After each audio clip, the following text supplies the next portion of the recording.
بايثون بتقول لك عشان تفهم التوبل عندي ليك طريقه سحريه، ايدي على كتفك يا ست الكل. بص يا سيدي، احب اعرفك بنفسي الاول. انا توبل موجود في الداتا ستراكشر زي اخواتي الليست والشعر الافريقي الديكشنري، وكمان نوع من انواع البيانات في بايثون موجوده في الصندوق الاساسي الفاندامنتال داتا تايب. حلو قوي شكلي وانت بتكتب الجمله بتاعتي زي ما انت شايف كده اهو، بتحط القوسين تمام زي ما احنا شايفين، بس بتفصل ما بين كل عنصر وعنصر بفصل. جميل قوي الكلام ده. واحب بس اضيف معلومه تانية، لو انت بتعمل توبل وعايز تعين عنصر واحد بس علشان تعرف بايثون ان دي توبل، بعد العنصر لازم تحط فاصلة. ازاي؟ تعال نشوف الكلام ده واحدة واحدة اهو. لو انا هقول له مثلا my underscore توبل 2 ماشي ايكوال، هقول له مثلا اهو متنساش القوسين بتوعك تمام حسين، بعد الاسم احط فاصلة.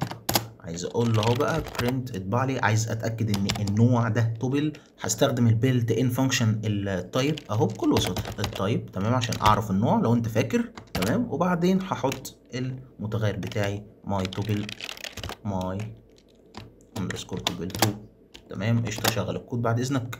ظهر لي ايه؟ ظهر لي توبل. طيب تعالى بقى كده بص، شيل الفاصله دي، بص اللي هيحصل تمام. شغل الكود تاني،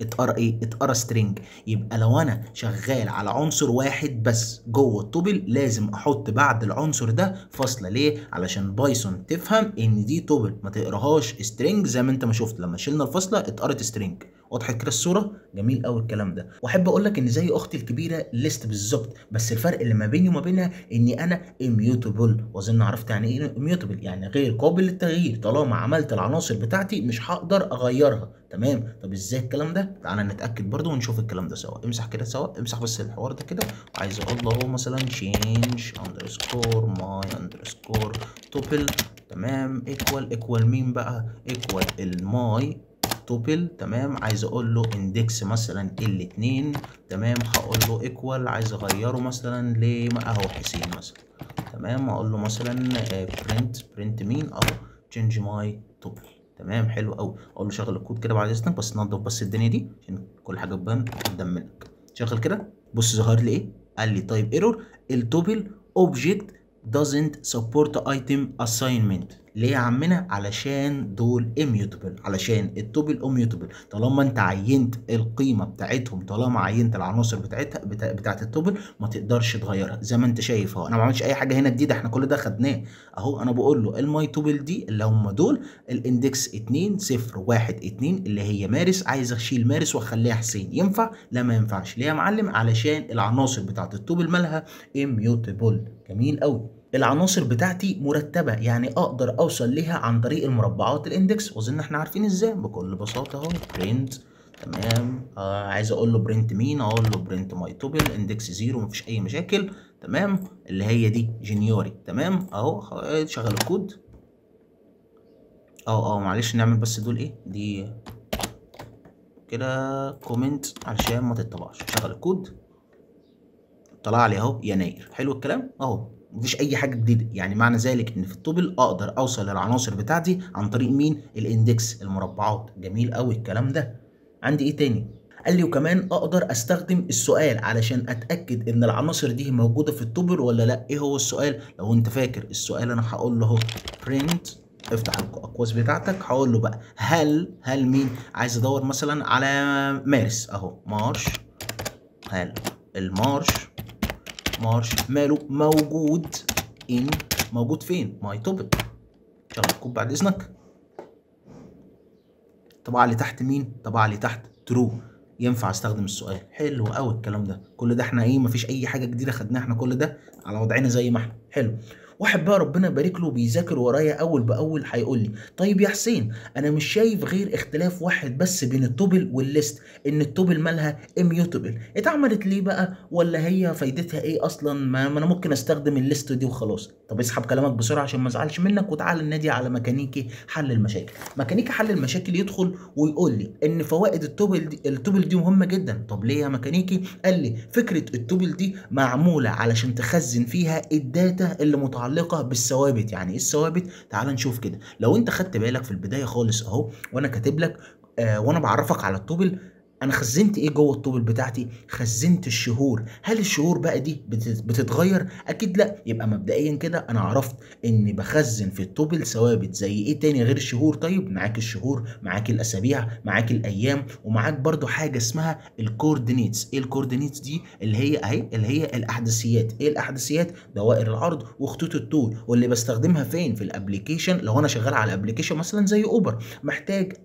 احدد دوائر العرض وخطوط الطول عشان هستخدمهم. تمام. فمن الطبيعي هستخدم ايه؟ هستخدم الداتا ستراكشر توبل. وكمان عندي تسجيل الداتابيز، الاسماء، الاعمار، المدن. مش كل دي ثوابت؟ صح الكلام. وعندي حاجه كمان تانية اسمها الكونفيجريشن سيتنجز، اللي هي اعدادات التكوين. نفس الكلام. وعندي كمان الثوابت الرياضيه، الماثيماتيكال كونستانتس. كل دي ثوابت، فانا لازم استخدم معاها الداتا ستراكشر التوبل. حلو. يبقى طول ما انت شغال على حاجات زي كده، من الافضل اننا نستخدم التوبل. ليه يا حسين؟ تجنبا للاخطاء اللي احنا اصلا مش عايزينها تظهر. طيب تعالى بقى نشوف الاداء بتاعها. ايه الاداء بتاعها دي؟ بص بيقول لي بقى، بايثون بتقول لي الاداء بشكل عام في التوبل اسرع واكثر كفاءه في الميموري من الليست. طيب ليه؟ لان محتوى التوبل ده ثابت، مش محتاج ان كل شويه ان اشوف ايه اللي اتغير او اعمل ميموري اضافيه تانية عشان التعديلات. لا يا عم، انا في غنى عن كل ده. وضحت كده؟ يبقى التوبل الاداء بتاعها احسن واسرع في الميموري. ليه؟ عشان هي بتستخدم عشان هي اميوتبل. فالاميوتبل انا طالما عينت القيمه خلاص، انا مش محتاج بقى اعين يعني جزء تاني في الذاكره اللي هو الميموري. تمام. مش زي الليست كان ممكن بقى في الليست انا ممكن اغير. تمام. مع التغيير ده هو بيعمل ايه؟ بياخد من الذاكره، بياخد اضافه تانية علشان احط مثلا عناصر جديده، عايز اغير، اعمل تشينج، عايز اعدل موديفاي، في حاجات كتير قوي في الليست. تمام. وضحت؟ يبقى مين اسرع ومين اكفأ؟ التوبل. حلو، جميل قوي. واحد منكم صايع قوي بقى بيربط كل حاجه ببعض، هيجي ويقول لي بقول لك ايه يا حسين، هو انا لما كنت في الشعر الافريقي الديكشنري وانا بستخدم بنت الاكابر الميثود ايتمز علشان يطبع لي العنصر كامل مش الكي لوحدها او الفاليو لوحدها، انا فاكر انه طبع لي العنصر بتاعي كامل. بس حصلت حاجه غريبه قوي هنا، انه خلى العناصر بتاعتي كل عنصر بين قوسين اللي هو التوبل. هل ده معناه انه عمل كده علشان الكي اميوتبل زي التوبل؟ ثانيه واحده كده.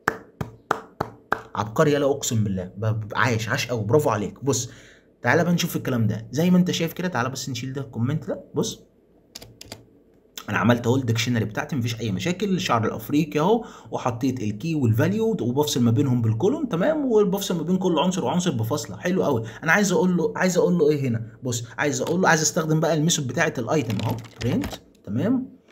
القوسين بتاعتي ماي ديكشنري. اوكي. دوت مين ايتمز. حلو الكلام. اول قوسين راح اقول له لو سمحت اطبع لي الدنيا دي.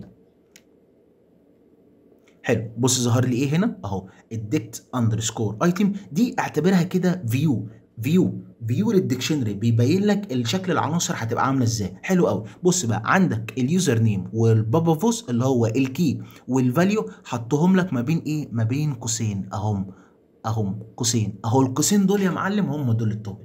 فهمت؟ طيب ليه هو حطيتهم في توبل؟ علشان عندك الكي هنا مالها غير قابله للتغيير، مالها immutable. فهمت الدنيا ماشيه ازاي؟ فهمت هو ليه اصلا في الديكشنري حط اليوزر نيم، حط الكي والفاليو حطهم ما بين قوسين.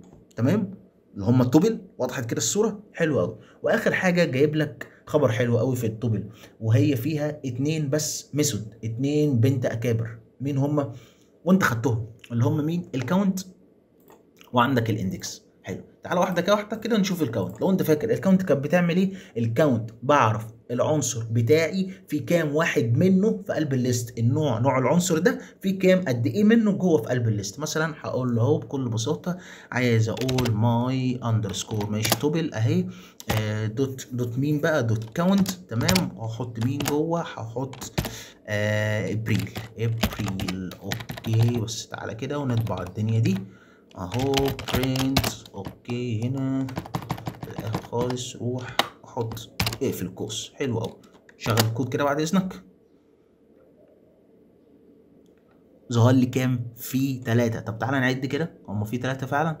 ادي 1، ادي 2، ادي 3. تمام. حلو قوي. عرفت الكاونت ايه بتعمل ايه؟ تمام، احنا مفيش اي حاجه جديده، ما انت كده كده واخد. طب الاندكس بتعمل ايه لو انت فاكر؟ بتعرفني عنوان السكن بتاع العنصر. تعالى نفس الكلام اهو، هو بص هو اقترحها لي، مفيش اي مشاكل، حلو تمام. بس انا هشيل ابريل دي واحط مارش. تمام، شغل الكود بعد اذنك. ظهر لي كام؟ ظهر لي 2. تعالى نتاكد. 0 1 2. تمام، زي الفل زي الفل.